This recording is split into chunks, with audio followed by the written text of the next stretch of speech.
I have made a covenant with my eyes. How then could I gaze at a virgin? What would be my portion from God above, and my heritage from the Almighty on high? Is not calamity for the unrighteous, and disaster for the workers of iniquity? Does not he see my ways, and number all my steps?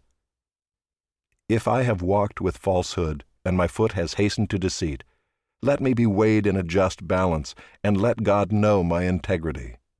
If my step has turned aside from the way, and my heart has gone after my eyes, and if any spot has stuck to my hands, then let me sow, and another eat, and let what grows for me be rooted out. If my heart has been enticed toward a woman, and I have lain in wait at my neighbor's door, then let my wife grind for another, and let others bow down on her. For that would be a heinous crime.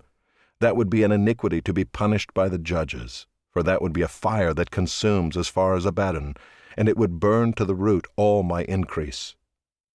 If I have rejected the cause of my manservant or my maidservant when they brought a complaint against me, what then shall I do when God rises up? When he makes inquiry, what shall I answer him? Did not he who made me in the womb make him? And did not one fashion us in the womb? If I have withheld anything that the poor desired, or have caused the eyes of the widow to fail, or have eaten my morsel alone, and the fatherless has not eaten of it, for from my youth the fatherless grew up with me as with a father, and from my mother's womb I guided the widow. If I have seen anyone perish for lack of clothing, or the needy without covering, if his body has not blessed me, and if he was not warmed with the fleece of my sheep, if I have raised my hand against the fatherless, because I saw my help in the gate, then let my shoulder blade fall from my shoulder, and let my arm be broken from its socket.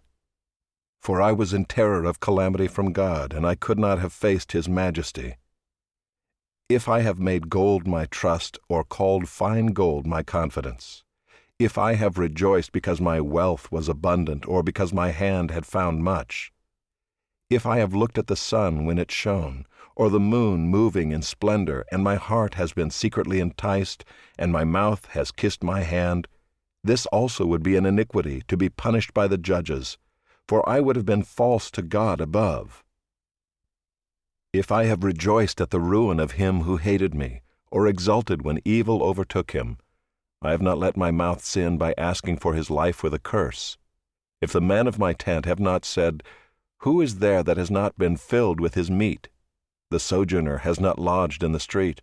I have opened my doors to the traveler. If I have concealed my transgressions as others do, by hiding my iniquity in my heart, because I stood in great fear of the multitude, and the contempt of families terrified me, so that I kept silence and did not go out of doors. Oh, that I had one to hear me! Here is my signature. Let the Almighty answer me. Oh, that I had the indictment written by my adversary! Surely I would carry it on my shoulder. I would bind it on me as a crown. I would give him an account of all my steps. Like a prince I would approach him. If my land has cried out against me, and its furrows have wept together, if I have eaten its yield without payment, and made its owners breathe their last, let thorns grow instead of wheat, and foul weeds instead of barley.